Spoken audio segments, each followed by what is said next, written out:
Asmara Si Pedang Tumpul. Karya, Ho Ping Hu. Jilid 6. Perusak Pangeran Mahkota. Tak lama kemudian, kedua orang itu sudah saling berhadapan. Melihat tuan rumah yang sudah melepas baju luar itu menghadapinya dengan tangan kosong, Xin Wan yang mempunyai niat untuk mengukur ilmu pedang dan kalau mungkin memberi petunjuk, segera memberi hormat dan berkata, "Paman Gok, aku mendengar bahwa Paman adalah seorang pendekar Butong Pai, dan Butong Pai terkenal dengan ilmu pedangnya.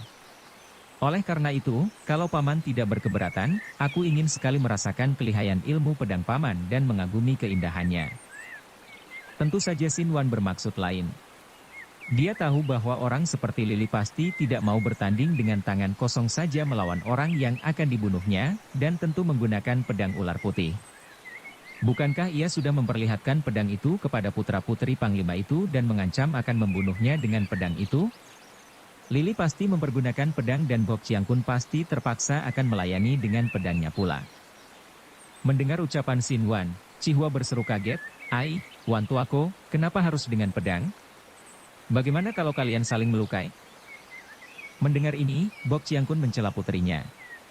"Cihua, masih belum tahukah engkau bahwa orang yang ilmu pedangnya sudah setinggi tingkat Xin Wan, tidak mungkin pedangnya dapat melukai orang tanpa dikehendakinya. Pedang sudah merupakan bagian ujung dari tangannya, begitulah." Cihan dan Cihua tentu saja tahu akan hal itu, namun karena tingkat mereka belum setinggi itu, belum sempurna benar menguasai pedang, maka mereka memandang kagum. "Baik, Xin Wan. Mari kita main-main sebentar dengan pedang." Panglima itu lalu mencabut pedang yang tergantung di pinggangnya. Akan tetapi Xin Wan agak meragu, lalu dengan perlahan dia mencabut pedangnya.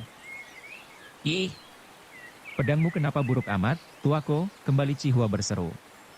Gadis lincah ini begitu terbuka dan terus terang, ini membuktikan bahwa ia memang sudah akrab benar dengan Xin Wan sehingga tidak lagi merasa sungkan. Kembali Bok Chun Ki yang tertawa bergelak. "Hahaha, engkau seperti seekor anak burung yang baru belajar terbang, belum mengenal dunia luas, Cihua. Lihat baik-baik. Yang dipegang Xin Wan itu adalah sebuah di antara pedang-pedang pusaka paling ampuh di dunia ini. Itulah pedang tumpul yang dahulu menjadi pusaka istana." Wah! Cihan dan Cihua terbelalak kagum. Mereka sudah mendengar akan pedang pusaka itu yang oleh Kaisar dihadiahkan kepada Sem Xian bersama beberapa benda lain. Xin Wan menggerakkan tangannya dan tahu-tahu pedang itu telah lenyap, menyusup kembali ke dalam sarung pedang. Kenapa kau simpan kembali pedangmu, Xin Wan?" "Paman, aku tidak ingin kalau sampai pedangmu rusak oleh pedangku, maka sebaiknya kalau kita menggunakan pedang yang biasa dipakai untuk latihan saja." Dan tiba-tiba tubuhnya sudah meluncur ke arah rak senjata. Demikian cepat gerakannya dan tahu-tahu dia sudah kembali ke tempat tadi, di depan Panglima itu dan membawa 2 batang pedang yang biasa dipakai latihan. Melihat gerakan secepat itu, Bok Chun Ki dan kedua orang anaknya menjadi kagum, dan Panglima itu merasa gembira. Ketika mendengar bahwa Xin Wan adalah murid Sem Xian dan telah memperoleh kepercayaan seorang sakti seperti Ciu Xian untuk mewakilinya, dia sudah percaya bahwa tentu pemuda itu telah memiliki tingkat kepandaian yang tinggi. Akan tetapi, dia ingin membuktikan sendiri agar yakin bahwa pembantunya ini dapat dipercaya dan diandalkan. "Bagus, usulmu itu baik sekali, Xin Wan," katanya dan dia menerima sebatang pedang dari pemuda itu. Kini mereka saling berhadapan dengan pedang di tangan. Karena maklum bahwa Panglima itu sebagai seorang pendekar Butong tentu lihai sekali ilmu pedangnya, Xin Wan segera memasang kuda-kuda dari ilmu pedang yang dia pelajari dari mendiang Kiam Xian, Dewa Pedang, yaitu Jit Kong Kiam Sut, ilmu pedang sinar matahari. Sebaliknya, Bok Chiang Kun memasang kuda-kuda ilmu pedang Butong Pai yang terkenal indah gerakannya namun amat tangguh itu. "Silakan, Paman," kata Xin Wan yang tidak berani bergerak lebih dahulu. Engkau terlalu sungkan, Xin Wan. Nah, aku akan memulai, bersiaplah engkau." Setelah berkata demikian, Panglima itu mengeluarkan bentakan nyaring dan pedang di tangannya sudah bergerak dengan setengah lingkaran, lalu menusuk ke arah dada Xin Wan. Dengan gerakan tenang, Xin Wan mengelak dan balas menyerang. Lawannya juga meloncat dan membalas. Terjadi serangan balas-membalas dan duanya mengandalkan kegesitan tubuh untuk mengelak. Makin lama, semakin cepat gerakan mereka dan pedang di tangan Xin Wan yang menjadi sinar bergulung-gulung itu menyilaukan mata, sesuai dengan nama ilmunya. Namun lawannya juga tidak kalah cepat gerakannya, pedang di tangan Panglima itu pun menjadi sinar bergulung-gulung yang kadang-kadang menyambar ke arah lawan. Terang. Bunga api berpijar ketika untuk pertama kalinya kedua pedang bertemu di udara. Keduanya merasa betapa telapak tangan mereka tergetar. Ternyata dalam hal tenaga mereka pun berimbang. Kini kedua pedang itu saling sambar dan kadang bertemu mengeluarkan bunga api, dua gulungan sinar pedang saling belit seperti dua ekor naga berlaga di angkasa. Setelah lewat 30 jurus, Xin Wan teringat akan maksudnya mengajak bertanding pedang. Tiba-tiba dia mengubah gerakannya dan kini dia sering bermain silat pedang dengan tubuh direndahkan. Sinar pedangnya menyambar-nyambar dari bawah, kadang tubuhnya bergulingan di atas lantai dan sinar pedang mencuat dari bawah. Nampak betapa Bok Chiang Kun terkejut dan agak kewalahan menghadapi serangan-serangan aneh itu. Setelah beberapa jurus lamanya Xin Wan mendesak, sambil menyapu kedua kaki lawan dengan pedangnya sehingga Bok Chiang Kun terpaksa berlompatan. Xin Wan berkata halus, lawan ular yang tangguh adalah burung. Seketika teringatlah Bok Chiang Kun dan dia pun tahu mengapa pemuda itu kini mengubah ilmu pedangnya walaupun tadi pemuda itu tidak terdesak. Mendengar kata, ular, ingatlah Bok Chiang Kun bahwa sore nanti dia harus bertanding melawan gadis yang datang dari Bukit Ular. Maka, dia pun cepat mengubah ilmu pedangnya dan kini gerakannya menggunakan banyak loncatan dan pedangnya menyambar-nyambar dari atas bagaikan seekor burung yang menandingi seekor ular. Setelah lewat 20 jurus, Xin Wan mengubah lagi ilmu pedangnya dan kembali menggunakan Jeet Kong Kiam Sut seperti tadi. Dan Bok Chiang Kun sudah cukup puas. Dia tadi pernah mengerahkan seluruh tenaganya dan mengeluarkan jurus-jurus simpanannya, namun semua serangannya dapat dipatahkan oleh Xin Wan. Dia tidak tahu apakah pemuda itu dapat mengalahkannya, akan tetapi yang jelas baginya, untuk dapat mengalahkan pemuda itu, agaknya akan merupakan hal yang amat sukar baginya. Dan ini sudah memuaskan hatinya. Dia pun meloncat agak jauh ke belakang. Cukuplah, Xin Wan, katanya sambil tersenyum. Sekarang aku tahu benar betapa lihainya murid dari Sam Xian. Paman, ilmu pedang paman juga hebat dan indah, aku mengaku kalah, kata Xin Wan. Dengan sopan dia lalu menghampiri Panglima itu, menerima pedangnya dan mengembalikan kedua pedang itu di rak senjata. Xin Wan, terima kasih atas petunjukmu tadi, kata Bok Chun Ki. Kedua orang anaknya tidak mengerti apa yang terjadi, akan tetapi Xin Wan hanya tersenyum dan tidak menjawab. Setelah mendengar keterangan Bok Chun Ki tentang tanda-tanda rahasia untuk mengenal anak buah Panglima itu yang disebar sebagai penyelidik di kota raja, Xin Wan lalu pergi ke kamarnya untuk membuat persiapan. Dia akan memulai dengan tugasnya hari itu juga, melakukan penyelidikan di kota raja dalam usahanya membantu Bok Chiang Kun memberantas jaringan mata-mata Mongol. Ketika dia hendak meninggalkan kamarnya setelah bertukar pakaian yang tadi basah oleh keringat, dia bertemu Cihan dan Cihua di ruangan depan kamarnya. Agaknya kakak dan adik itu sengaja mencarinya, Xin Wan menyambut mereka dan tiga orang muda itu duduk di ruangan itu. Tuaku, ajaklah aku melakukan penyelidikan agar menambah luas pengetahuanku. Cihan membujuk. Xin Wan tersenyum. Bagaimana mungkin, Hante, adik Han? Pekerjaanku adalah penyelidik, dan dalam hal ini aku beruntung bahwa di kota raja tidak ada orang mengenalku. Ini memudahkan pekerjaanku, karena aku akan dapat bergerak dengan leluasa, melakukan pengamatan terhadap siapa saja yang kuamati. Akan tetapi engkau adalah seorang pemuda yang dikenal siapa saja di kota raja. Orang-orang yang kita curigai, siang-siang sudah berjaga diri dan bersikap hati-hati kalau melihat engkau muncul. Maaf, aku terpaksa tidak dapat membawamu serta, Hante. Aku pun tadinya ingin ikut untuk menambah pengalaman, tuaku. Akan tetapi mendengar alasanmu tadi, aku mengerti bahwa pekerjaanmu harus dilakukan secara rahasia, dan kami berdua tak mungkin menyembunyikan keadaan diri kami. Han Koko, kalau tidak mungkin kita bekerja sama dengan kakak Xin Wan, sebaiknya kita bekerja sendiri-sendiri saja membantu ayah. Aku akan pergi seperti sedang pesiar atau berjalan-jalan, akan tetapi mulai sekarang aku akan waspada. Siapa tahu aku akan dapat menangkap seorang mata-mata Mongol. Hua Moi, engkau jangan main-main. Pekerjaan ini bukan pekerjaan ringan. Menurut ayah, kalau orang Mongol mengirim mata-mata, sudah pasti dia lihai sekali. Aku tidak takut. Kita di kota raja, takut apa? Semua orang akan membantuku. Kakak beradik itu lalu meninggalkan Xin Wan akan tetapi tidak lama kemudian Cihua muncul lagi, kini sendirian saja. Wan tuaku, ada sebuah hal yang ingin kubicarakan denganmu berdua saja. Apakah itu, Hua Moi? Duduklah dan ceritakanlah yang hendak kau bicarakan, jawab Xin Wan dan kembali mereka duduk di tempat tadi. Tuaku, aku khawatir sekali terhadap keselamatan ayah kalau dia pergi bertanding sore nanti. Jangan khawatir, ayahmu seorang yang berkepandaian tinggi. Siapapun tidak akan mudah mengalahkannya. Xin Wan menghibur dengan sungguh-sungguh karena dia maklum bahwa betapapun lihainya, Lili tidak akan mudah mengalahkan panglima itu. Akan tetapi aku tetap khawatir, tuaku. Gadis siluman itu lihai bukan main. Melihat engkau tadi mengadu kepandaian dengan ayah, aku merasa yakin bahwa hanya engkau yang akan mampu mengalahkannya.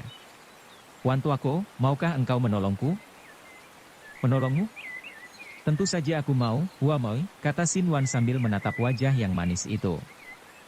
Kalau begitu, kau lindungilah ayahku. Xin Wan mengerutkan alisnya, ayahmu telah menekankan bahwa kita tidak boleh mencampuri urusan itu, Hua Moi. Aku tidak minta engkau mencampuri urusan itu, tuaku. Akan tetapi, aku minta engkau melindunginya, secara diam-diam. Kalau sampai ayah terancam bahaya maut, engkau dapat melindunginya. Maukah engkau berjanji, tuaku? Aku akan berterima kasih sekali padamu. Gadis itu menyentuh tangan Xin Wan, lalu menggenggam tangan itu dan mengguncangnya, pandang matanya penuh harapan, penuh permohonan. Xin Wan tidak tega untuk menolaknya. Dan memang di lubuk hatinya dia sedang mencari jalan bagaimana untuk dapat melindungi panglima itu dari ancaman maut di tangan Lili, maka dia pun mengangguk, baiklah, akan kuusahakan, Hua Moi. Tangan yang kecil itu menggenggam jari-jari tangan Xin Wan lalu melepaskannya. Tuaku, terima kasih. Terima kasih, dan aku yakin bahwa percayaanku kepadamu tidak akan sia-sia. Aku sendiri tidak akan duduk diam. Aku akan pergi keluar, dan kalau Han Koko mencari mata-mata Mongol, aku akan mencari gadis siluman itu. Kalau ia berada di kota, aku akan menyerangnya dan memanggil pasukan penjaga untuk membantuku. Jangan, Hua Moi. Itu berbahaya sekali. Aku tidak takut. Tapi ayahmu telah melarangmu. Melarang aku mencampuri urusannya. Tentu, aku tidak akan melanggar larangannya. Akan tetapi dia tidak melarang aku membalas kekalahanku dari gadis siluman itu. Cihua lalu meninggalkan ruangan itu dan Xin Wan termangu dalam lamunan. Berbahaya, pikirnya. Orang macam Lili dapat melakukan apa saja. Dia harus melindungi Cihua lebih dahulu sebelum melindungi ayahnya. Dan dia pun segera keluar. Putra mahkota atau Pangeran Chu Huisan sama sekali tidak mewarisi sifat-sifat baik dari ayahnya, yaitu Kaisar Taichu yang dahulu bernama Chu Guanqiang. Kalau ayahnya seorang pejuang yang gigih, kemudian menjadi kaisar yang bijaksana, pendiri kerajaan Beng Tiao, sebaliknya pangeran yang merupakan putra mahkota yang sulung itu sejak mudanya adalah seorang yang lemah dan kurang bersemangat. Pangeran Chu Huisan seperti mabok kemuliaan dan yang disukai hanyalah bersenang-senang saja. Biarpun dia sudah beristri dan memiliki belasan orang selir, masih saja dia haus akan kecantikan wanita. Putranya yang baru berusia 6 tahun lebih itulah yang agaknya mewarisi kecerdikan dan semangat kakeknya. Putranya itu bernama Chu Hong dan karena semangatnya inilah maka pangeran kecil Chu Hong menjadi kekasih kakeknya. Bahkan kakeknya, Kaisar Taichu sendiri yang seringkali mendidik Chu Hong, menanamkan jiwa kepahlawanan melalui dongeng-dongeng. Tidak jarang Kaisar membiarkan cucunya tercinta itu tidur di dalam kamarnya. Biarpun usianya sudah 40 tahun, Pangeran Mahkota Chu Huisan masih berlagak seperti seorang pemuda remaja saja. Pakaiannya selalu mewah dan dia seringkali lolos dari istana, tidak mau dikawal sehingga dia dapat melancong dengan bebas seperti halnya para kongcu, tuan muda, bangsawan. Dan tentu saja dia pun banyak bergaul dengan para kongcu bangsawan lainnya yang mempunyai kebiasaan dan kesukaan seperti dia, yaitu menghambur-hamburkan uang dan beroyal-royalan sepuas hati. Pada suatu hari, pagi-pagi Pangeran Chu Huisan sudah berada di beranda loteng rumah pelesir Seruni, sebuah rumah pelesir terbesar di kota raja. Tentu saja pengurus rumah pelesir seruni berikut semua penghuninya, para gadis penghibur, menyambut dengan penuh kehormatan dan kegembiraan ketika Pangeran Mahkota bersama dua orang temannya, dua orang kongcu bangsawan lain, muncul dan mereka seolah berebut menawarkan diri untuk menghibur tiga orang tamu itu terutama sang pangeran. Siapa tahu Pangeran Mahkota terpikat olehku dan membawaku ke istana menjadi selirnya, dan kalau kelak sang pangeran menjadi kaisar berarti ia akan menjadi selir kaisar. Demikian diharapkan oleh setiap orang gadis penghibur itu. Akan tetapi sekali ini, Pangeran Chu Huisan dan dua orang kawannya agaknya sudah merasa jemu dengan mereka. Karena bertiga hanya minta disediakan sarapan pagi yang mewah, dan setelah makan pagi mereka bertiga duduk di beranda loteng dan melihat-lihat mereka yang berlalu lalang di atas jalan raya di bawah depan loteng. Pagi itu seperti biasa banyak wanita tua muda berlalu lalang di atas jalan raya. Untuk pergi ke pasar dan pulangnya, para wanita itu melewati jalan itu karena pasar terletak dekat dengan rumah pelesir itu. Dan tiga orang laki-laki bangsawan ini menjadi iseng. Mereka melempar-lemparkan kuaci dan kacang ke bawah setiap kali ada gadis atau wanita muda lewat di bawah sana. Wanita yang terkena lemparan kuaci atau kacang, kalau hendak marah pun tidak jadi, bahkan tersenyum malu dan bangga ketika mereka melihat siapa laki-laki yang mengganggunya itu. Wanita mana yang tidak akan senang diganggu oleh Pangeran Mahkota? Dari jauh tampak seorang wanita muda melangkah gontai di atas jalan raya. Ia seorang wanita muda, usianya sekitar 20 tahun dan bentuk tubuhnya yang ramping amat menggiurkan dan menggairahkan. Langkahnya dan lenggangnya amat memikat, dengan tubuh lentur lemas dan berlekuk lengkung sempurna. Pada waktu itu musim panas, telah tiba dan karena hawa udara panas, para wanitanya mengenakan pakaian yang lebih tipis dan longgar sehingga keindahan bentuk tubuh mereka lebih dapat dikagumi daripada kalau mereka mengenakan pakaian tebal musim dingin. Wanita muda ini membawa keranjang gantung yang kosong sehingga mudah dimengerti bahwa ia tentu sedang menuju ke pasar untuk berbelanja. Bajunya yang biru muda itu tampak baru. Pangeran Chu Huisan memandang kepada wanita itu dan berkata kepada dua orang temannya, "Tunggu. Yang baju biru muda itu untukku, biar aku yang menembaknya." Istilah menembak itu mereka pergunakan untuk menyambitkan kuaci dan kacang ke bawah. Dua orang temannya adalah pemuda-pemuda bangsawan yang selalu ingin memperoleh kesan baik dengan menjilat, maka mendengar permintaan itu, segera mereka menaati dan hanya menjadi penonton. Putra mahkota itu mempersiapkan kacang yang besar dan ketika wanita itu berlenggang di bawah loteng, dia membidik dan menyambitkan kacang itu ke bawah. Tuk, kacang itu tepat mengenai kepala wanita itu. Tidak menimbulkan sakit memang, akan tetapi cukup mengagetkan dan wanita itu cepat mengangkat muka memandang ke atas. Dilihatnya tiga orang pria berpakaian mewah tertawa-tawa. Akan tetapi Pangeran Chu Huisan terpesona ketika memandang ke atas itu dia melihat sebuah wajah yang cantik manis, dan tidak seperti wanita lain yang begitu melihat siapa penyambitnya lalu melempar senyum dan kerling memikat. Wanita itu berani cemberut, mengerling marah lalu membuang muka. Akan tetapi semua tarikan muka yang lain daripada yang lain itu, yang tidak bermanis-manis tidak menjual murah, bahkan tampak demikian memikat bagi Pangeran Chu Huisan. "Cui Ma, cepat kejar perempuan itu. Aku menginginkannya, sekarang juga," kata sang putra mahkota yang sudah terbiasa sejak kecil selalu terpenuhi segala kehendaknya. Mendengar perintah ini, nyonya kurus yang berada di belakang mereka terbongkok-bongkok melayaninya dan bergegas turun dari loteng. Dari atas beranda loteng itu, Pangeran Chu Huisan dan dua orang temannya dapat melihat betapa mucikari itu berlari keluar diikuti dua orang laki-laki berewok tinggi besar dan mereka bertiga cepat mengejar wanita muda yang jalannya belum jauh itu. Mereka melihat betapa mucikari itu bersama dua orang jagoannya telah dapat menyusul. Wanita muda itu tampak menolak, menggeleng kepala dan kelihatan marah-marah, tidak dapat dibujuk oleh mucikari itu dengan omongan manis. Sang mucikari sendiri, Bibi Cui atau dipanggil Cui Ma, merasa heran bukan kepalang melihat ada seorang wanita muda berani menolak ajakan putra mahkota. Tidak peduli ia sudah menikah atau belum, rakyat jelata atau bangsawan belum pernah ada wanita yang menolak ajakan yang seolah merupakan bulan jatuh ke pangkuan itu. Karena wanita muda itu menolak, dua orang tukang pukul sudah menangkap kedua lengan wanita itu dan tanpa kesulitan dua orang jagoan yang kuat itu memaksa dan menarik wanita muda itu ikut ke dalam rumah pelesir. Tak seorang pun yang berani melerai ketika melihat ada wanita muda dipaksa masuk ke rumah itu oleh seorang wanita tua dan dua orang jagoannya. Cui Ma memang disegani, bukan hanya karena ia mempunyai tukang pukul, melainkan terutama sekali karena di belakang mucikari ini berdiri banyak bangsawan tinggi yang menjadi langganannya sehingga ia bisa mendapatkan pembelaan dari kalangan atas. Petugas rendahan biasa saja, mana berani menentangnya? Mungkin akan berhadapan dengan atasannya sendiri nanti. Pangeran Chu Huisan telah duduk menanti dalam kamar yang mewah itu seorang diri ketika wanita muda itu masih bersama keranjangnya didorong masuk dari luar dan daun pintu segera ditutup kembali dari luar. Wanita itu, bagaikan seekor anak kelinci yang dilempar ke dalam kerangkeng harimau, berdiri menggigil dan menangis, tidak berani berkutik, hanya bersandar pada dinding memeluk keranjangnya. Ampun. Ampunkan aku. Lepaskan aku. Aku sudah bersuami, suamiku keras dan galak. Ia meratap ketakutan tanpa berani mengangkat mukanya yang menunduk. Akan tetapi, alasan bahwa wanita itu sudah bersuami tidak meredakan gelora gairah sang pangeran. Yang membuat ia terheran-heran adalah melihat sikap wanita itu. Kenapa begitu berani dan sama sekali tidak menghormatinya?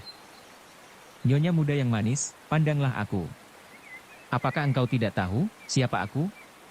Perintahnya. Dengan ketakutan wanita itu mengangkat muka memandang, namun ia sama sekali tidak tampak terkejut. Bahkan ia menggeleng kepalanya, aku tidak mengenal engkau siapa, akan tetapi mohon kau lepaskan aku, tolong jangan ganggu aku. Aku adalah pangeran, putra mahkota, tahu? Wanita itu kembali memandang dengan mata terbelalak, lalu keranjangnya jatuh menggelinding dan ia pun menjatuhkan diri berlutut menyembah-nyembah. Ah!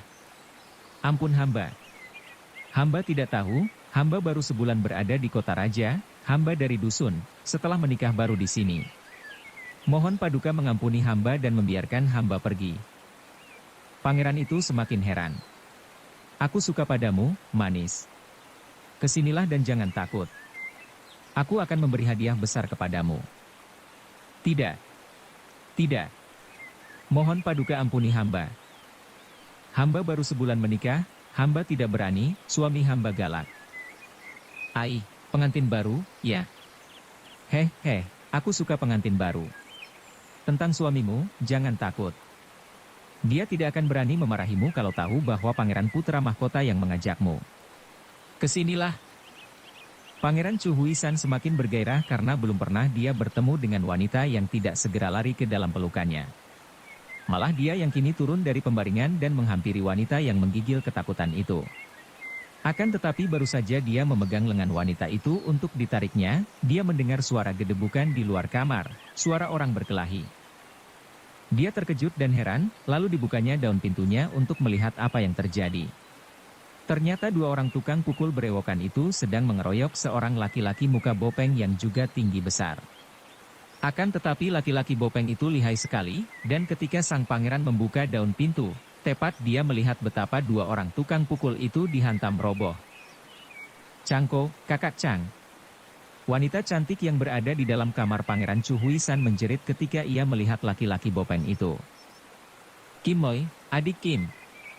Laki-laki itu berteriak dan dia pun menerjang masuk ke dalam kamar. Aku tahu, engkau berada di sini. Bentaknya dan dengan mata melotot dia memandang kepada istrinya, lalu kepada sang pangeran. Ketika dia memandang kepada pangeran itu, Pangeran Chu Huisan berkata dengan sikap gagah dan marah. Orang kasar, butakah matamu? Aku adalah Pangeran Chu Huisan. Hayo cepat engkau pergi dari sini atau akan kusuruh orang menangkap dan menghukum siksa sampai mati. Akan tetapi si muka bopeng itu menyeringai, aku tahu engkau pangeran putra mahkota yang mata keranjang itu. Engkau berani menghina istriku. Biar aku akan dihukum mati, akan tetapi sekali ini engkau yang akan kusiksa sampai mati lebih dulu. Dengan langkah lambat namun sikapnya menyeramkan, si muka bopeng menghampiri sang pangeran. Pangeran yang satu ini memang lemah. Melihat gertakannya tidak berhasil, dia pun melangkah mundur dan mukanya mulai membayangkan ketakutan. Jangan. Maafkan aku dan engkau akan kuganjar hadiah yang besar. Tidak ada hadiah besar daripada membunuh orang yang telah berani menghina istriku tercinta, bentak orang itu dengan geram dan dia sudah siap untuk menubruk. Tiba-tiba seseorang muncul di ambang pintu kamar itu. Akan tetapi kemunculannya tidak membesarkan harapan sang pangeran, karena dia hanyalah seorang pria berusia 35 tahun yang berpakaian seperti seorang sastrawan muda, mungkin sastrawan kaya karena pakaiannya mewah. Apa artinya seorang sastrawan lemah terhadap si Bopeng yang tangguh ini? Dua orang jagoan tukang pukul di rumah pelesir itu pun sudah dia pukul roboh. Muka Bopeng, jangan kurang ajar kau, sastrawan itu membentak dan biarpun suaranya lembut, namun mengandung getaran berwibawa sehingga tiba-tiba si Bopeng menghentikan langkahnya dan memutar tubuh menghadapi sastrawan itu, nampaknya terkejut. Akan tetapi ketika dia melihat bahwa yang menegur dan mencelanya hanya seorang sastrawan yang kelihatan lemah, dia menjadi semakin berang. Dengan langkah lebar dia menghampiri sastrawan itu dan sikapnya mengancam. Jahanam, siapa engkau berani mencampuri urusanku? Dia mengepal tinju dan siap menerjang. Engkaulah yang jahanam. Berani engkau mengancam yang mulia Pangeran Putra Mahkota yang sepatutnya kau sembah. Hayo cepat berlutut minta ampun. Akan tetapi, si Muka Bopeng menjawabnya dengan gerengan dan dia pun menerjang dengan ganas ke arah sastrawan itu. Pangeran Cui Huisan menyangka bahwa penolongnya itu tentu roboh dengan sekali pukul dan dia sudah siap untuk melarikan diri. Akan tetapi, dia terbelalak. Ketika si Muka Bopeng yang tinggi besar itu menerjang, sastrawan itu mengelebatkan kipas yang berada di tangannya dan entah bagaimana, tiba-tiba saja si Muka Bopeng itu yang terpelanting ke atas lantai. Dia merangkak bangun, meloncat dan menerjang lagi akan tetapi disambut tendangan yang mengenai dadanya dan membuat dia terjengkang dan terbanting keras. Si Muka Bopeng terengah-engah dan matanya terbelalak ketakutan, lalu dia bangkit dan membalikkan diri, cepat lari keluar dari dalam kamar itu. Sastrawan itu membiarkan si Muka Bopeng lari, dan dia pun membalik, menghadapi Pangeran Chu Huisan dan menjatuhkan diri berlutut dengan sikap hormat dan sopan sekali. Hamba kira akan jauh lebih baik dan aman kalau Paduka selalu ditemani seorang pengawal yang boleh dipercaya. Dewasa ini banyak sekali terdapat penjahat dan pemberontak yang tentu akan berbuat yang tidak baik kepada Paduka. Tentu saja pangeran itu merasa berterima kasih karena tanpa munculnya sastrawan itu, tentu sekarang dia telah tewas dibunuh si Muka Bopeng tadi. Dia melangkah maju dan dengan kedua tangan menyentuh pundak sastrawan itu dia berkata, "Terima kasih, engkau telah menyelamatkan aku. Kami akan merasa senang sekali kalau saat ini engkau suka menemani dan menjaga keselamatanku." "Hamba suka sekali, hamba siap mengorbankan nyawa demi keselamatan Paduka, Pangeran," kata sastrawan itu. "Siapa namamu?" "Hamba Shi, bernama keturunan, Yao, nama hamba Lutea." Pada saat itu, wanita muda yang sejak tadi berdiri ketakutan, mempergunakan kesempatan itu untuk melarikan diri keluar dari dalam kamar. Akan tetapi melihat ini, Yao Lutea meloncat dan sekali tangannya bergerak, dia telah menotok wanita itu pada pundaknya, membuat wanita itu menjadi lemas dan tentu akan jatuh ke atas lantai kalau Yao Lutea tidak menyambutnya, memegang lengannya kemudian mendudukannya di atas lantai bersandar dinding. Wanita muda itu tidak mampu bergerak, hanya matanya yang memandang dengan ketakutan. "Yao Xiucai, sastrawan Yao, kalau ia tidak mau, suruh ia pergi. Kami tidak mau memperkosanya," kata Pangeran Cui Huisan dengan suara mengandung kekecewaan. Wanita itu bukan saja menolak cintanya, bahkan suaminya hampir saja membunuhnya. Yao Lutea membungkuk dengan senyum. "Harap Paduka jangan kecewa. Dalam 1 menit ia akan berubah sama sekali dan akan melayani Paduka dengan seluruh tubuh dan hatinya." Dia mengeluarkan sebuah bungkusan dari dalam saku bajunya. Ketika dibukanya, dalam bungkusan terisi bubuk merah.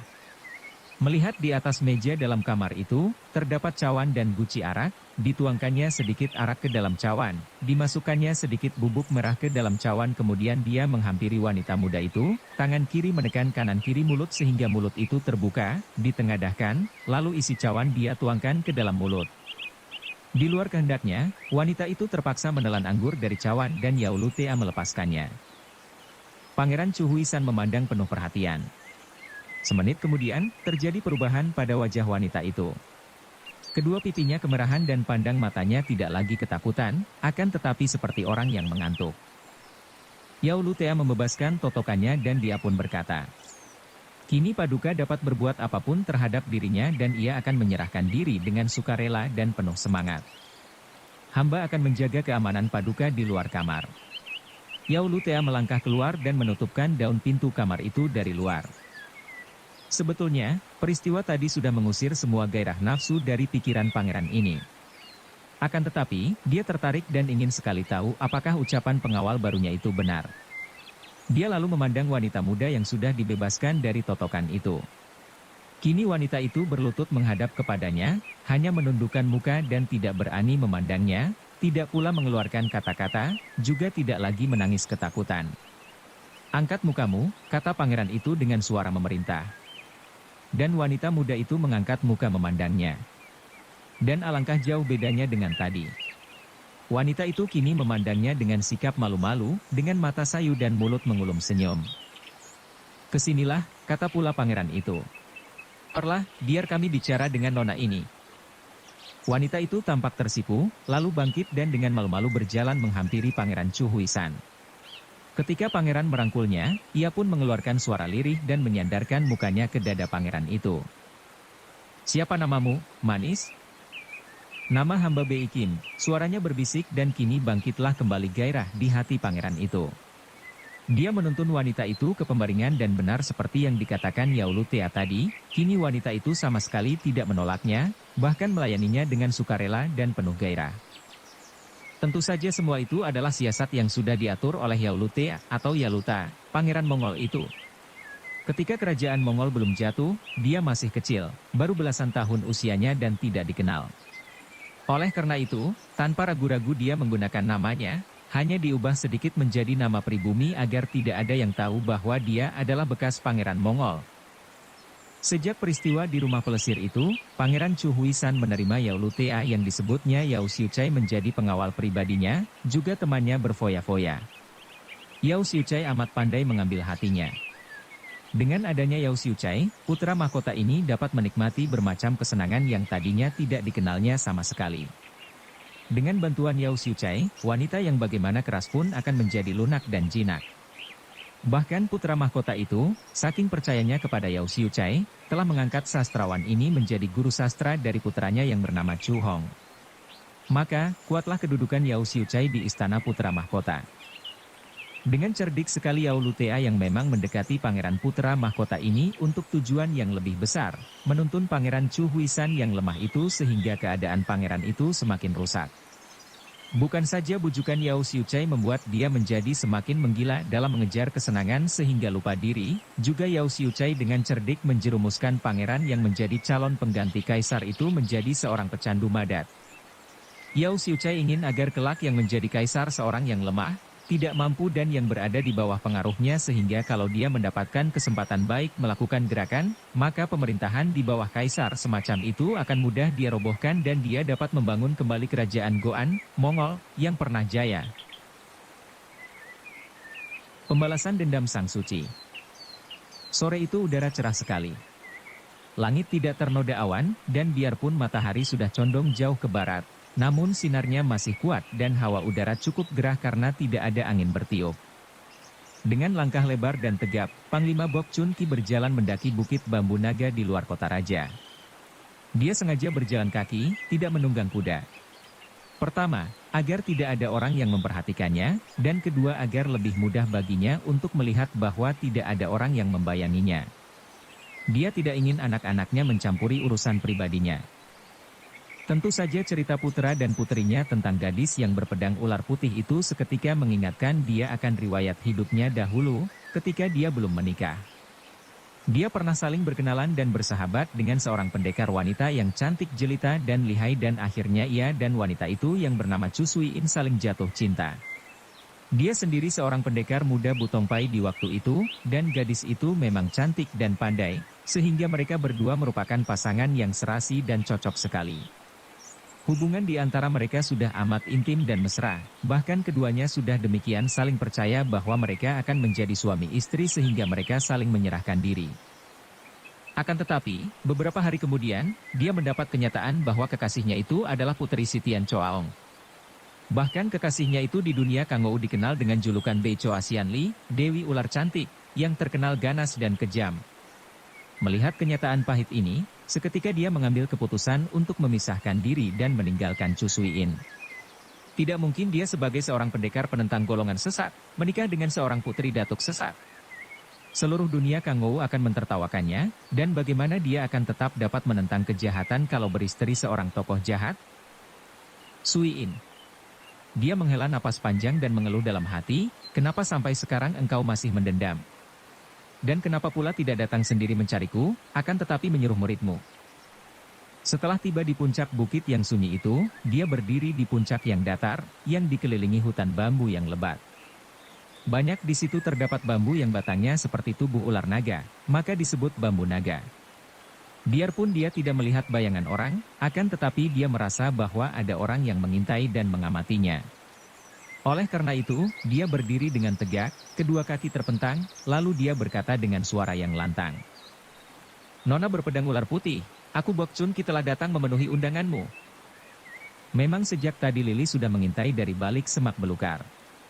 Sejak laki-laki itu mendaki lereng dekat puncak, ia sudah tahu dan ketika pria itu sudah dekat, ia memandang kagum. Jadi inikah kekasih sucinya yang telah meninggalkan sucinya dan membuatnya hidup merana? Pantas kalau sucinya tergila-gila. Memang pria ini seorang pria yang gagah perkasa dan ganteng. Sekarang pun, dalam usia yang mendekati 50 tahun, pria itu masih tampak tegap dan ganteng, dengan penampilan seorang pendekar tulen. Sebatang pedang tergantung di pinggangnya dan langkahnya ketika mendaki puncak tadi bagaikan langkah seekor harimau. Dari atas puncak ia mengamati dan melihat bahwa pria itu memang datang seorang diri, dan ini pun menunjukkan bahwa dia memang gagah dan berani, dan tidak curang. Bagus, kiranya engkau yang bernama Bok Chun Ki. Bok Chun Ki membalikkan tubuh dan melihat bayangan berkelebat, tahu-tahu di depannya telah berdiri seorang gadis yang cantik. Dia mengamati penuh perhatian. Seorang gadis berusia kurang lebih 23 tahun yang cantik manis, dengan sikap yang dingin dan galak, namun matanya bersinar tajam. Dia tahu bahwa gadis itu memiliki keringanan tubuh dan kecepatan yang tak boleh dipandang ringan. Cepat dia memberi hormat sepantasnya dengan merangkap kedua tangan depan dada. Apakah hubunganmu dengan Chu Sui In, Nona? Apakah engkau muridnya? Bok Chun Ki langsung bertanya karena dia sudah yakin bahwa inilah gadis yang telah mencarinya dan mengalahkan putra dan puterinya. Chu Sui In adalah suciku. Agaknya engkau sudah dapat menduga bahwa aku datang diutus oleh Suci untuk membunuhmu? Bok Chun Ki menghela napas panjang dan mengangguk. Aku sudah dapat menduganya. Kiranya engkau adalah Sumoinya, dan engkau murid si Tian Choaong. Pantas engkau lihai. Akan tetapi, terima kasih bahwa engkau tidak membunuh kedua orang anakku. Hal ini saja sudah mengherankan karena biasanya orang-orang dari Bukit Ular tak pernah membiarkan lawannya hidup. Lili mengerutkan alisnya. Aku bukan pembunuh. Aku ditugaskan untuk membunuhmu, bukan membunuh anak-anakmu. Nah, bersiaplah untuk mengadu nyawa. Engkau atau aku yang akan mati hari ini. Lili mencabut pedangnya dan tampak sinar putih menyilaukan mata tertimpa sinar matahari senja. Bok Chun Ki mengeluh dalam hatinya. Tak disangkanya bahwa urusan pribadinya dengan Chu Sui In akan menimbulkan peristiwa yang dihadapinya sekarang ini. Dia ditantang seorang gadis muda. Nona, siapakah namamu? Tanya dan suaranya lembut karena melihat gadis itu, walaupun ia tampak galak dan dingin, menimbulkan perasaan suka dalam hatinya. Dia merasa berhadapan dengan anak sendiri atau keponakan sendiri. Bagaimana dia, seorang pendekar Butong Pai, seorang panglima, dapat enak hati menyambut tantangan mengadu nyawa seorang gadis yang sepantasnya menjadi anaknya atau keponakannya. Namaku tidak ada sangkut pautnya dengan urusan adu nyawa ini, Bok Chun Ki, kata Lili dengan tegas. Benar sekali, akan tetapi kalau engkau kalah dan mati, engkau akan tahu siapa yang membunuhmu. Sebaliknya kalau aku yang kalah dan mati, arwahku bisa penasaran karena aku tidak tahu siapa yang membunuhku. Bok Chun Ki bicara dengan nada suara serius, akan tetapi juga mengandung kelakar. Lili juga merasa sukar untuk mempertahankan kekakuannya juga. Di dalam hatinya tidak mempunyai masalah pribadi dengan pria ini, maka ia pun tidak dapat merasa benci. Bahkan ia merasa kagum karena ia berhadapan dengan seorang laki-laki jantan yang bersikap begitu tenang. Baik, namaku biasa disebut orang Lili. Nona Lili, nama yang bagus. Akan tetapi kenapa sucimu Chu Sui In tidak datang sendiri membunuhku, melainkan menyuruh engkau yang tidak mempunyai sangkut paut dengan urusan kami? Aku hanya menunaikan tugas. Jangan tanya kepadaku, tanyalah kepada suci, akan tetapi tidak ada kesempatan lagi bagimu karena engkau akan mati di tanganku. Bok Chun Ki tersenyum. Nona Lily, engkau masih begini muda namun memiliki kepandaian tinggi dan pemberani. Sungguh sayang seorang muda seperti Nona ini melakukan pertandingan mengadu nyawa. Aku sendiri sudah cukup tua, dan mati bagiku bukan apa-apa. Akan tetapi engkau, masih begini muda dan berhak untuk hidup lebih lama lagi dan menikmati hidupmu. Tahukah engkau mengapa sucimu itu menyuruhmu mencariku dan membunuhku? Bok Chun Ki, kenapa engkau begini cerewet, sih? Agaknya dahulu Suci terpikat oleh kepandaianmu merayu dengan kata-kata. Tentu saja aku tahu kenapa Suci ingin aku membunuhmu. Engkau telah menghancurkan kebahagiaan hidupnya, engkau telah membuat ia merana sampai sekarang tidak berumah tangga. Engkau merayunya dengan ketampananmu, kepandaianmu merayu, dengan janji-janji palsumu. Sudahlah, aku pun tidak peduli. Yang penting, aku harus membunuhmu. Cepat keluarkan pedangmu, atau aku akan membuat engkau mati konyol. Gadis itu menggerakkan pedangnya sehingga berkelebatan dan mengeluarkan sinar putih yang menyilaukan mata. Tunggu sebentar, Nona. Aku tidak percaya seorang gadis seperti engkau ini mau membunuh orang yang belum siap melawan. Dengar dahulu, baru kita bertanding agar engkau mengetahui urusan antara aku dan sucimu itu, agar kita berdua dapat bertanding dengan penuh kesadaran. Memang kuakui bahwa ketika aku masih muda, di antara aku dan sucimu Chu Suiin terjalin hubungan cinta kasih yang mendalam, bahkan kami berdua sudah saling berjanji dan sepakat untuk menjadi suami istri. Aku mencintainya dengan sepenuh hatiku, bahkan sampai sekarang pun aku masih mencintainya. Akan tetapi ia menipuku. Ia tadinya tidak berterus terang tentang dirinya. Setelah aku mengetahui bahwa ia adalah putri Sitian Choaong dan ia berjuluk Bei Choa Sian Li, seorang tokoh sesat, putri seorang datuk sesat yang melakukan banyak kekejaman dan kejahatan, bagaimana mungkin aku berjodoh dengannya? Seluruh pimpinan Butongpai akan mengutuk aku, karena sebagai seorang pendekar aku harus menentang golongan sesat, bukan mengawini putri seorang di antara para datuknya, yaitu Sitian Choaong. Nah, itulah sebabnya aku memisahkan diri walau aku selalu mencintanya. Omong kosong. Cinta macam apa itu kalau memakai persyaratan? Cinta macam apa yang dapat dibeli dengan keadaan seseorang? Yang kau cinta itu orangnya, pribadinya, ataukah kedudukannya dan namanya? Ingat, aku adalah murid Sitian Choaong, dan bagiku, Suhu jauh lebih jantan daripada engkau yang mengaku pendekar. Setidaknya, Suhu tidak pernah menjual omong kosong dan rayuan gombal kepada seorang wanita. Wajah Bok Chun Ki berkerut-kerut dan agak pucat, matanya tampak bingung dan gelisah. Selama hidupnya, baru sekali ini dia merasa menyesal bukan main.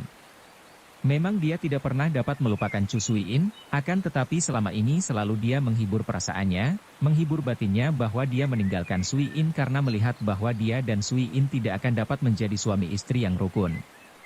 Namun, semua itu hanya hiburan belaka bagi perbuatan mengkhianati kasih di antara mereka. Dalam hati kecilnya dia sudah merasa menyesal mengapa dia tergesa-gesa mengambil keputusan memutuskan cintanya itu. Padahal, dia tahu betapa Suiin amat mencintanya, dan demi cinta kasih mereka itu, bukan tidak mungkin dia akan dapat menuntun Suiin kembali ke jalan benar.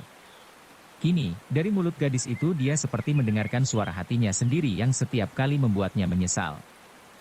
Sudahlah, aku merasa bersalah kepada Suiin. Akan tetapi, Nona muda, jangan harap orang lain akan dapat membunuhku. Kalau Chu Suiin sendiri yang datang, aku akan menyerahkan nyawaku tanpa melawan.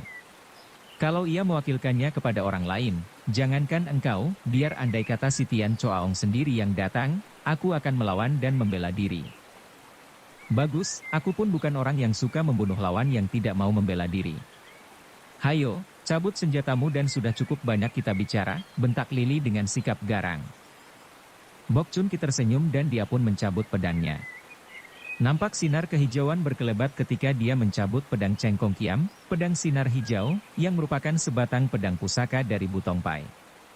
Hanya murid yang sudah berjasa mengangkat nama baik Butongpai sajalah yang berhak menerima hadiah sebatang senjata pusaka Butongpai dan Bok Chiang Kun ini seorang di antara para pendekar Butongpai yang tangguh. Aku sudah siap, Nona Lily, katanya. Lihat pedang. Lily membentak dan ia pun sudah menggerakkan pedangnya yang berbentuk ular putih itu, mulai dengan serangannya. Karena ia sudah tahu bahwa lawannya adalah seorang ahli pedang Butongpai yang berjuluk Sin Kiameng, pendekar pedang sakti, dan menurut sucinya amat lihai, begitu menyerang ia sudah menggunakan jurus yang amat dahsyat. Pedangnya berubah menjadi sinar putih meluncur bagaikan anak panah cepatnya menusuk ke arah tenggorokan lawan. Wir. Sing. Pedang itu berdesing ketika sasarannya luput karena Bok Chun Ki sudah mengelak dengan cepat, lalu dari samping pedangnya berubah menjadi sinar hijau menyambar ke arah mata kiri Lili. Serangan balasan ini pun dahsyat, cepat dan mengandung tenaga sehingga pedangnya berdesing nyaring. Namun, Lili sudah mengelak dengan merendahkan tubuhnya, kemudian kaki kirinya mencuat ke arah pusar lawan, disusul pedangnya menyambar dari kanan ke kiri membabat leher. Wut! Kembali Bok Chiang Kun menghindarkan diri dari serangan dahsyat itu dengan meloncat ke belakang, dengan amat cepatnya Lili sudah meloncat ke depan, menyusulkan serangan lanjutan yang makin hebat. Pedangnya bagaikan seekor ular meluncur dibarengi tubuhnya yang merendah, pedang itu menusuk ke arah kedua lutut kaki lawan secara bertubi. Seolah-olah ada banyak sekali ular yang menyerang dan mematuk ke arah lutut dan kalau sekali saja lutut itu terkena patukan pedang ular, tentu Bok Chiang Kun akan roboh. Namun, Bok Chiang Kun adalah seorang pendekar pedang yang sudah banyak pengalamannya bertanding dengan pedang. Dalam pengalamannya sebagai seorang pendekar pedang, sudah banyak dia bertanding melawan orang-orang dari berbagai golongan. Tentu saja dia tidak mudah dikalahkan begitu saja dan dia sudah melihat bahayanya serangan yang dilakukan gadis itu ke arah kedua lututnya. Dengan ringan sekali tubuhnya meloncat ke atas, berjungkir balik dan turun ke belakang Lili dan membalas dengan serangan pedangnya yang diputar dengan cepatnya. Dia mulai memainkan jurus-jurus ilmu pedang Butongpai yang indah dan kuat, juga amat cepat sehingga pedangnya lenyap berubah menjadi sinar hijau yang bergulung-gulung. Lili terkejut juga melihat kehebatan ilmu pedang lawan. Ia pun tidak mau kalah dan ia memainkan pedangnya dengan gerakan cepat sehingga pedangnya lenyap bentuknya, berubah menjadi sinar putih yang bergulung-gulung. Kadang-kadang, kedua gulungan putih dan hijau itu retak dan putus, ketika sepasang pedang itu bertemu di udara, menimbulkan percikan bunga api dan mengeluarkan bunyi berkerontang nyaring.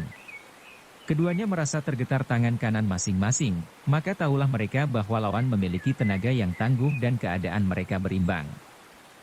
Namun, setelah lewat 50 jurus, mulailah sinar putih itu terkurung tertekan oleh sinar hijau. Bagaimanapun juga ilmu pedang yang dimainkan Bok Chun Ki memang hebat sekali. Pula, dia mempunyai banyak pengalaman bertanding, jauh lebih banyak dibandingkan lawannya. Lili mulai terdesak. Gadis yang keras hati dan pemberani ini maklum bahwa kalau ia hanya memainkan ilmu pedang biasa saja hanya mengandalkan kecepatan dan kekuatan, ia takkan menang melawan ilmu pedang lawan yang demikian hebatnya. Tiba-tiba ia mengeluarkan suara mendesis nyaring dan gerakan pedangnya berubah. Bukan hanya gerakan pedangnya yang berubah, melainkan juga gerakan tubuhnya. Tubuh gadis itu, kedua lengannya, dan gerakan pedang itu kini mengandung gerakan seekor ular. Berlenggang-lenggok dan menyerang dari bawah dengan tusukan, bacokan seperti ular memagut, disertai desis mengerikan seperti seekor ular kobra yang marah. Bok Chun Ki terkejut juga menghadapi serangan aneh yang amat berbahaya itu. Tahulah dia bahwa gadis itu mengeluarkan inti dari ilmu silatnya yang bersumber dari gerakan ular dan ilmu ini yang membuat nama besar si Tian Choong ditakuti orang. Gadis itu memang lihai dan berbahaya sekali. Bukan hanya pedang putih itu yang berbahaya, menyambar-nyambar dari bawah bagaikan seekor ular beracun pembawa maut, akan tetapi juga tangan kirinya membantu dengan serangan yang tidak kalah ampuhnya. Tangan itu menotok, mencengkeram dan gerakannya seperti seekor ular pula. Dihujani serangan dari bawah seperti itu, keadaannya menjadi berbalik. Kalau tadi Bok Chun Ki berhasil mendesak lawan, kini dia lebih banyak mengelak dan menangkis, dan segera terdesak karena dia harus mengerahkan seluruh tenaga dan kepandaian untuk melindungi dirinya. Dia merasa seolah-olah dikeroyok banyak ular beracun. Akan tetapi setelah belasan jurus lewat dan dia terdesak semakin hebat, teringatlah dia, akan pertandingan ujian dalam permainan pedang melawan Sin Wan pagi tadi. Pemuda itu berkata bahwa lawan ular yang tangguh adalah burung. Mengertilah kini Bok Chun Ki bahwa secara tidak langsung pemuda itu telah memberi petunjuk kepadanya bagaimana harus melayani gadis ini. Dia pun mengerahkan tenaga, mengeluarkan bentakan nyaring dan tiba-tiba tubuhnya meloncat ke atas, lalu menukik turun dan menyerang dari atas dengan pedangnya. Lili yang kini terkejut dan cepat menangkis, akan tetapi Bok Chun Ki sudah melanjutkan serangkaian serangannya yang membuat gadis itu repot.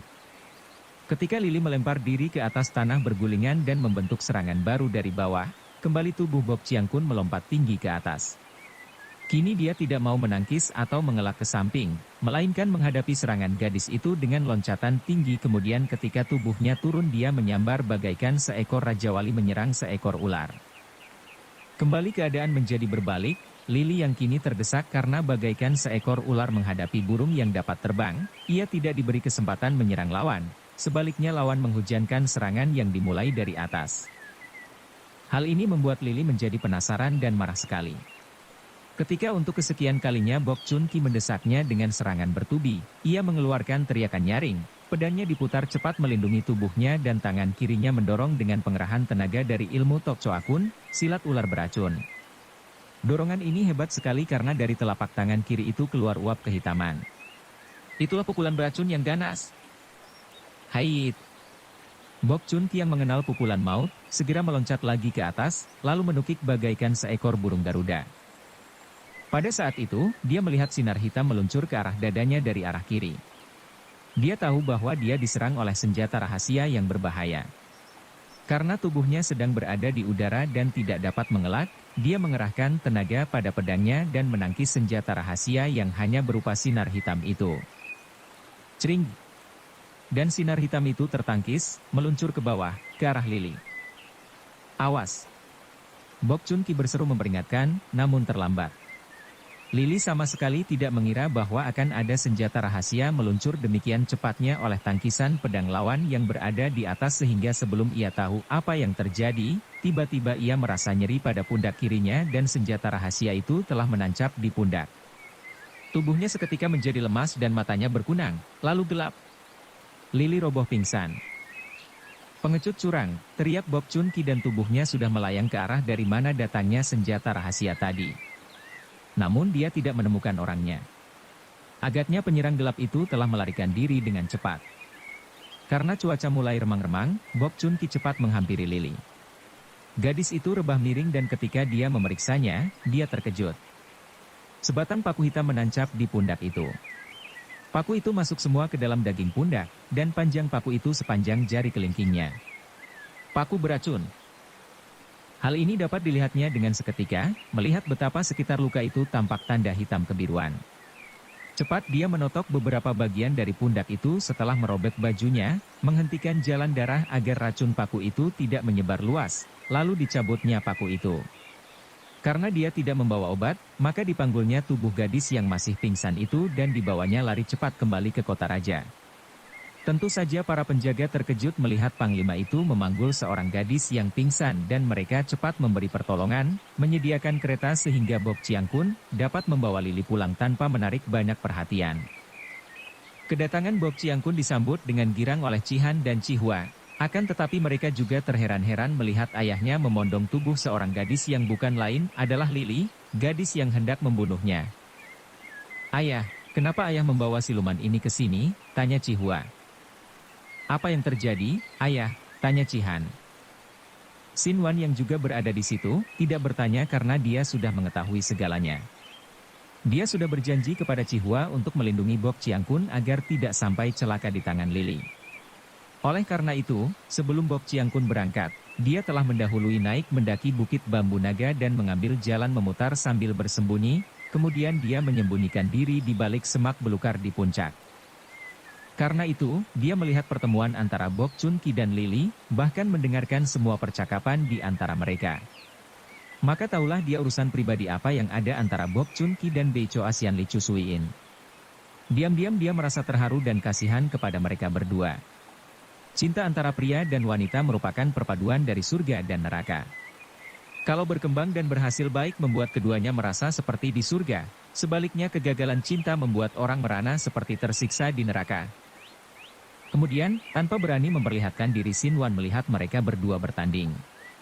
Dia hanya siap untuk melindungi Bok Chiang Kun, kalau sampai panglima itu terancam bahaya dan diam-diam dia pun mengambil keputusan untuk mencegah seandainya Lili yang kalah dan terancam maut. Kemudian, selagi Bob Chiang Kun mempergunakan siasat seperti yang dimaksudkannya ketika dia dan Panglima itu bertanding pedang, yaitu dengan cara berlompatan mengambil seekor burung menghadapi ular, dan ketika Panglima itu sudah dapat mendesak lawan, dia melihat senjata rahasia yang meluncur ke arah Bob Chiang Kun itu.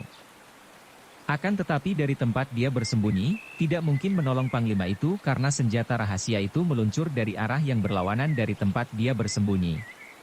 Dan dia melihat betapa Bob Chiang Kun berhasil menangkis senjata kecil itu dengan pedang, dan senjata rahasia itu bahkan melukai Lily. Dengan cepat, melalui jalan memutar, Sin Wan lari ke tempat dari mana senjata itu datang. Akan tetapi karena dia harus mengambil jalan memutar, dia terlambat dan tidak dapat menemukan penyerang gelap itu. Ketika dia melihat Bob Chiang Kun menolong Lily dan memondong gadis yang pingsan itu, menuju ke kota raja, dia mendahului dan kepada Chihua dan Chihan dia hanya menceritakan bahwa Bob Chiang Kun dalam keadaan selamat dan dapat mengalahkan Lily. Cepat, ambilkan peti obat, kata Bob Chiang Kun kepada kedua orang anaknya sambil memondong tubuh Lily yang masih pingsan ke dalam kamar. Sin Wan tidak ikut masuk, melainkan masuk ke dalam kamarnya sendiri dan termenung. Dia ikut terharu dengan peristiwa itu dan tidak ingin mencampuri. Betapapun juga, dia semakin kagum kepada Bob Chun Ki. Sungguh seorang pendekar yang bijaksana, pikirnya. Gadis itu jelas datang untuk membunuhnya dan kini gadis itu pingsan karena senjata rahasia orang lain. Namun, Bob Chun Ki bahkan menolongnya dan membawanya pulang untuk mengobatinya. Jarang terdapat orang bijaksana dan budiman seperti Panglima itu. Bob Chun Ki sibuk mengobati Lily. Dua orang anaknya hanya menonton dengan alis berkerut. Mereka merasa penasaran sekali. Gadis liar itu telah menghina mereka, mengalahkan mereka, bahkan mengancam hendak membunuh ayah mereka. Akan tetapi kini ayah mereka malah membawa gadis yang terluka itu pulang untuk diobati. Bob Chun Ki mencuci bersih luka itu, kemudian mengurut bagian pundak dan memaksa darah menghitam keluar dari luka di pundak. Setelah itu, ditemperkannya obat penghisap racun berupa koyok, obat tempel, putih yang tebal, dan dibalutnya pundak itu. Semua ini dia kerjakan sendiri karena kedua orang anaknya segan untuk membantu. Lily mengeluh dan membuka kedua matanya. Sejenak ia seperti nanar dan bingung, akan tetapi ia bangkit duduk dan menggigit bibir ketika terasa nyeri pada pundaknya. Ia memandang ke arah pundak kirinya, alisnya berkerut melihat betapa baju di pundaknya robek dan tampak kulit pundaknya telanjang, kini sudah terbalut kain putih. Ia menoleh dan melihat Bob Chun Ki duduk di depannya, juga dua orang anak Panglima itu berada di kamar. Melihat ia duduk di atas pembaringan di sebuah kamar, Lily segera teringat. Ia terkena serangan senjata rahasia di pundaknya dan ia roboh di puncak bukit itu, kenapa ia tahu-tahu berada di kamar ini? Melihat obat berserakan di atas meja, ia pun tahu bahwa tentu ia telah diobati oleh Bob Chun Ki. Engkau, manusia curang, pengecut, engkau menyerangku dengan senjata rahasia, dan engkau membawaku ke sini. Sungguh engkau telah menghinaku. Tenanglah, Nona Lily. Bukan aku yang menyerangmu dengan senjata rahasia. Lihat, benda ini yang mengenai pundakmu. Dia mengeluarkan paku hitam dari dalam saku bajunya, menyerahkannya kepada Lily. Gadis itu menerimanya, menyimpan dalam lipatan bajunya. Akan ku ketahui kelak siapa pemilik paku ini. Tentu komplotanmu yang sengaja menyerangku secara curang. Nona Lily, engkau terlalu memandang rendah kepadaku, kata Bob Chun Ki dengan alis berkerut. Engkau tahu benar bahwa dalam pertandingan tadi, aku tidak berada di pihak yang kalah atau terdesak. Paku itu ditujukan kepadaku, menyerangku dan aku yang sedang berada di atas, menangkisnya dengan pedang. Paku itu melesak dan mengenai pundakmu. Bob Chun Ki, kalau begitu, kenapa engkau membawaku ke sini? Jangan kau kira perbuatanmu ini akan membuat aku berhutang budi kepadamu. Aku tetap akan menantangmu mengadu nyawa lagi setelah sembuh lukaku. Lily berkeras. Nona, jangan pergi dulu, lukamu belum sembuh. Atau, kalau engkau berkeras hendak pergi, bawalah obat ini untuk menggantikan koyok yang menyedot racun dari lukamu itu, kata Bob Chiang Kun melihat gadis itu hendak melangkah pergi. Dan jangan lupa, ini pedangmu. Dia menyodorkan pedang dan buntalan obat. Lily cemberut, tangan kanannya menyambar pedang ular putih dan diselipkan di pinggang, kemudian direnggutnya balutan pundaknya dengan kasar sehingga balutan itu terlepas dan obat koyok itu pun jatuh dari pundaknya. Aku tidak membutuhkan pertolonganmu. Aku tidak minta kau obati, katanya sambil menahan rasa nyeri karena luka itu berdarah lagi setelah koyok dan balutannya ia renggut lepas dan ia buang. Kelak aku akan mencarimu lagi untuk melanjutkan pertandingan sampai seseorang di antara kita menjadi mayat. Setelah berkata demikian, Lily membalikkan tubuhnya dan sambil menahan rasa nyeri, ia pun melarikan diri meninggalkan gedung keluarga Bok. Bok Chiang Kun tidak mengejar, dan dia menjatuhkan diri duduk di atas kursi dengan wajah yang muram sekali. Istrinya masuk dari ruangan belakang dan segera menghampiri suaminya. Apakah yang terjadi? Aku mendengar dari para pelayan bahwa engkau pulang memondong seorang gadis yang terluka dan pingsan. Bok Chun Ki menggeleng kepala. Tidak ada apa-apa. Ia seorang gadis yang terkena paku beracun dan tadi aku menolongnya. Gadis itu sombong sekali ibu, kata Cihua. Ia ditolong malah marah-marah dan pergi. Siapa sih ia? Tanya Nyonya Bok Chun Ki yang berwajah cantik dan berwatak lembut itu.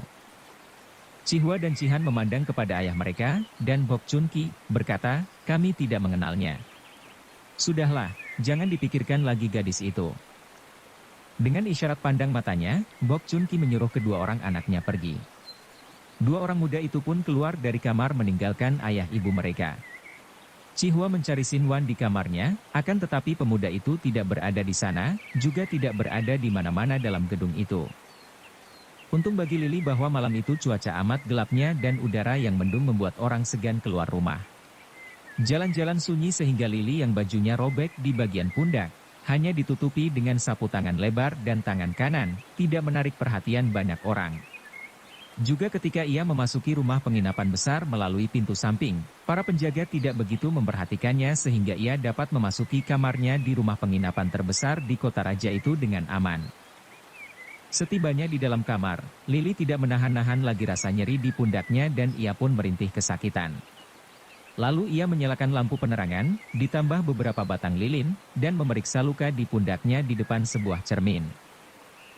Luka beracun, pikirnya. Sebagai murid Sitian Choaong yang mempelajari penggunaan bermacam racun, terutama racun ular dan binatang berbisa lainnya, ia segera mengetahui bahwa luka di pundaknya itu mengandung racun bunga yang cukup berbahaya. Untung bahwa racun itu tidak menjalar ke dalam, juga sebagian besar racun telah disedot oleh koyok yang dipasangkan Bok Chun Ki dan yang tadi dibuangnya. Bersambung ke jilid 7. Dukung kami dengan subscribe, follow, like, komen dan share. Terima kasih.